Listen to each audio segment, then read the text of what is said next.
The other day there was a brief moment in North Carolina, when Representative Matt Cawthorn, fucking prick, nascent legislative career, um, when he seemed as though he might begin behaving against elected occasions like an adult or a member of Congress. Well, we wouldn't expect that from a Republican anyway.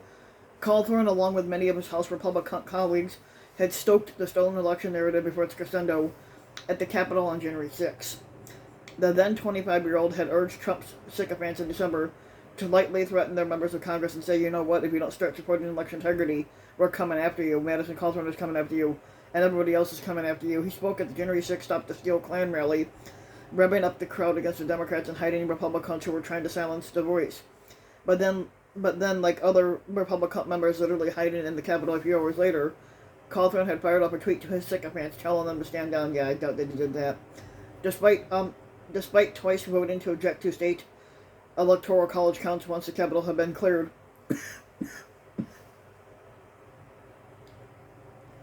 um, everybody said that Cawthorn did seem to recognize that he and his party had gone too far. Yeah, I doubt that. And said on January 24th that the election was not fraudulent and that Joe Biden is the president. Well, that part is true anyway. That the election was not fraudulent and that Joe Biden is president. He signed an inauguration day letter, along with 16 other House Republicans, 16 other House Republican freshmen pledging to work with Biden. He even went further than many of his colleagues in applying to Trump some of the blame for the sickening and infuriating January 6th Klan incident, which stood back our movement years and years. Once you start floating this idea of election fraud and people outright stealing an election and cheating, and that has only one outcome, he said in an interview with the local news station, the party has, as a whole, should have been much more wise about their choice of words. Did they learn their lesson? And 7 months later, either completely forgotten or completely recalibrated due to the mood of the moment, and it's the latter. If our election systems continue to be rigged and continue to be stolen, then it's going to lead to one place, and it's bloodshed, Cawthorn said in remarks to the Macomb County Republican Party, North Carolina, Sunday night.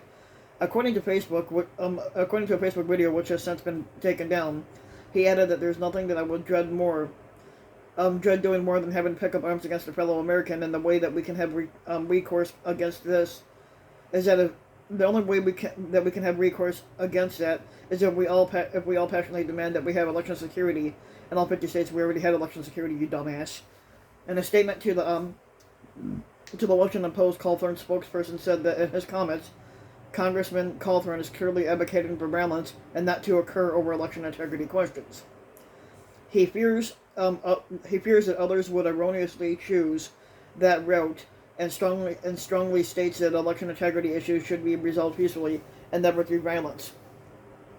And that's kind of the big fucking deal. There will be no violence at all if you just give Republicans the voting restrictions that they want, which is racist anyway in that part, which are premised on the false narrative that the previous election was rigged and stolen, which it wasn't. And Cawthorn has, in his own words, built his staff around comms rather than legislation. This is what he had wrote earlier in an early letter to his Republican colleagues. It's hard to get a bill passed as a freshman in the minority, so he figures he's better off focused on drawing attention to Joe Biden's non-existent ban on eating hamburgers on Independence Day and accumulating the viral clout. Whether he's crashing a school board meeting to describe mask mandates as psychological child abuse, or trying to board a plane with a gun, which is a risky stunt there, Cawthorn's early congressional career has not been a ringing endorsement for imbuing those in their mid-20s with state power. If a freshman wants to confine himself to a career of theatrics and a political career at that in these times largely serves as a three-term tryout for a remunerative cable news career, and that's his right. But it seems that Cawthorn does not confine his act to the spotlight, though. For instance, this summer, Cawthorn was trying to remove his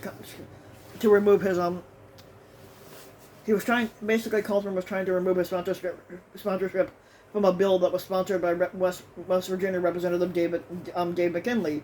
Rather than work it out through back channels, Cawthorn personally visited McKinley's office and berated him and his staff, asking if their boss was that guy with the mustache that nobody fucking knows. Pretty much, yeah. And McKinley staffer filed an ethics complaint against Cawthorn, and after a spat on the House floor between the two principals themselves, in which McKinley repeatedly called Cawthorn Jr., Cawthorn wrote an apology note to both McKinley and the staffer with the penmanship that matched his elementary school behavior.